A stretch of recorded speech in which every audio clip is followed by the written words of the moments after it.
আসসালামু আলাইকুম বন্ধুরা, কাছের এবং দূরের, দেশ এবং দেশের বাইরে থেকে যারা আমার রান্নার ভিডিওটি দেখছেন, আশা করি আল্লাহর রহমতে আপনারা সবাই ভালো আছেন। আলহামদুলিল্লাহ, আমিও ভালো আছি। আরেকটি নতুন দিনে নতুন আরেকটি রান্নার ভিডিও নিয়ে চলে আসলাম। তো আজকে আমি দারুণ স্বাদে কলমি শাক দিয়ে মসুরির ডাল রান্না আপনাদের সাথে শেয়ার করব।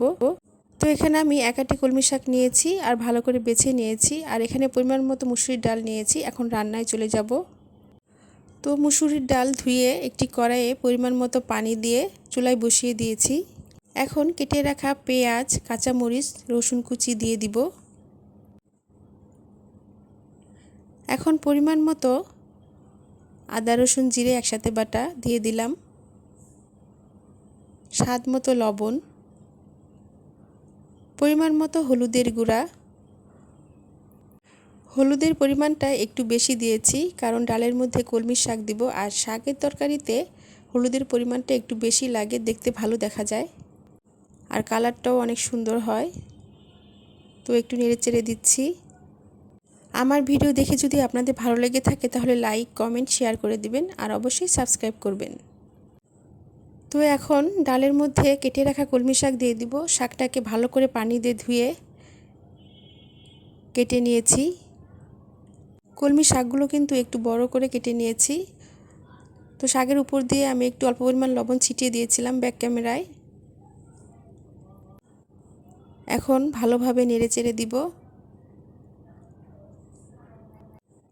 যারা আমার চ্যানেলটাকে সাবস্ক্রাইব করে আমার পাশে আছেন তাদেরকে অসংখ্য অসংখ্য ধন্যবাদ। তো কলমি শাক দিয়ে মুসুরির ডাল রান্না কিন্তু আসলে খুব মজা। আর যারা এখনও আমার চ্যানেলটাকে সাবস্ক্রাইব করেন নাই, ভিডিও দেখতে থাকুন, দেখতে দেখতে ভালো লেগে যাবে। তো দেখুন ডালটা কিন্তু বেশি গলে নাই। তো বেশি নাড়াচাড়া করা যাবে না, তাহলে ডালটা গলে যাবে, খেতে ভালো লাগবে না।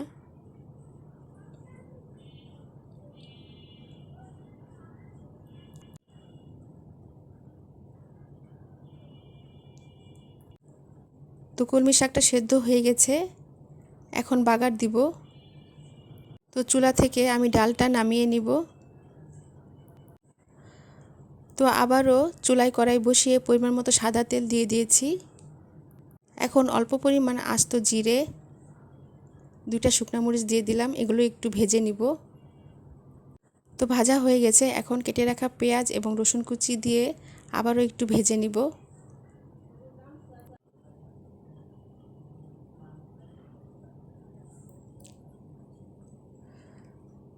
তো পেঁয়াজটাকে একটু ব্রাউন কালার করে নিব।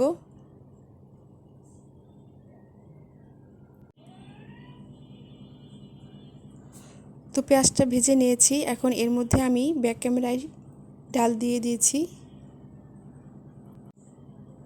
এখন আবারও একটু নেড়েচেড়ে দিব।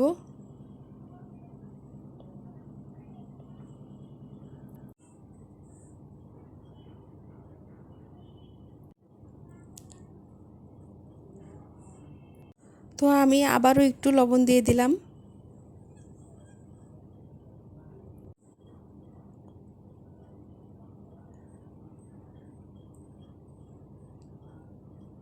তো দেখুন বন্ধুরা, ডালের কালারটা কিন্তু খুব সুন্দর হয়েছে।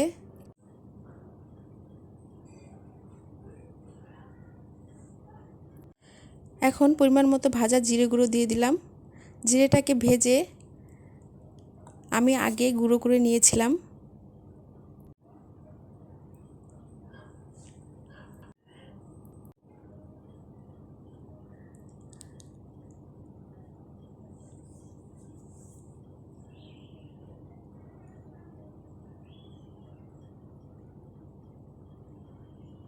তো কলমি শাক দিয়ে মুসুরির ডাল হয়ে গেছে, এখন নামিয়ে ফেলবো।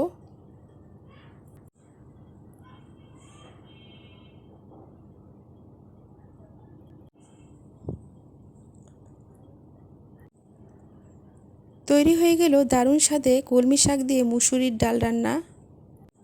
এই ডাল দেখতে যতটা সুন্দর হয়েছে, খেতেও ততটা মজা। গরম ভাতের সাথে খেতে অসম্ভব মজা। তো এইভাবে আপনারা রান্না করে খেয়ে দেখবেন। নতুন নতুন ভিডিও দেখতে আমার চ্যানেলের সাথে থাকবেন। ভিডিও নিচে বেল আইকনে ক্লিক করবেন। যাতে নতুন কোনো ভিডিও ছাড়লে আপনাদের মোবাইলে নোটিফিকেশন চলে যায়।